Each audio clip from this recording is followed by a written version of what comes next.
ಪ್ರಜ್ವಲ್ ನಮ್ಮ ಗೆಳೆಯ ಇವರು ನಮ್ಗೆ ತುಂಬಾ ಅಂದ್ರೆ ಫುಡ್ ಇಂದ ಹಿಡಿದು ನಾವು ಬಸ್ಸಿಗೆ ಬರುವವರೆಗೂ ಕೂಡ ನಮ್ಮನ್ನ ಪ್ರೊಟೆಕ್ಟಿವ್ ಆಗಿ ಕರ್ಕೊಂಡು ಹೋಗಿದ್ದಾರೆ. ಅದೇ ರೀತಿ ಹೈವರ್ಧನ್ ಸರ್ ನಮ್ಮನ್ನ ಸೇಫ್ ಆಗಿ ಈ ಬಸ್ ಅಲ್ಲಿ ಕರ್ಕೊಂಡು ಹೋಗಿದ್ದಾರೆ. ಸೊ ಅವರಿಗೆ ನಾನು ಥ್ಯಾಂಕ್ಸ್ ಹೇಳಲಿಕ್ಕೆ ಇಷ್ಟಪಡ್ತೇನೆ.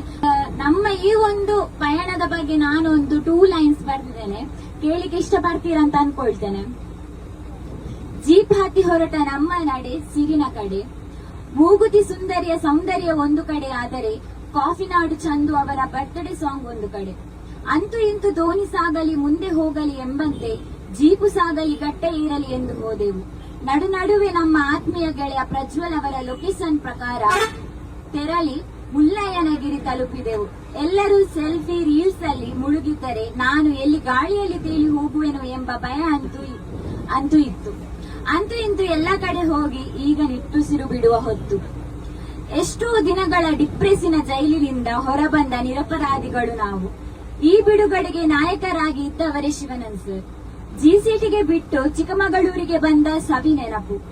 ಆ ಚಳಿಯ ಜೊತೆಗೆ ನಮ್ಮ ರೈನ್ಕೋಟಿನ ಹೋರಾಟ, ಚಳಿಗೆ ಡಾನ್ಸ್ ಮಾಡುತ್ತಿದ್ದ ಹಲ್ಲಿನ ಕಿರಿಕಿರಿ, ಅಲ್ಲಲ್ಲಿ ತಿಂದ ಜೋಳ ಬಜ್ಜಿ, ಬೆಚ್ಚಗೆ ಕುಡಿದ ಚಾ, ತೆಗೆದ ಫೋಟೋ, ಲಾಸ್ಟ್ ಅಲ್ಲಿ ಮಾಡಿದ SRK ರೀಲ್ಸ್ ಎಲ್ಲವೂ ಅದ್ಭುತ, ಪರಮಾದ್ಭುತ.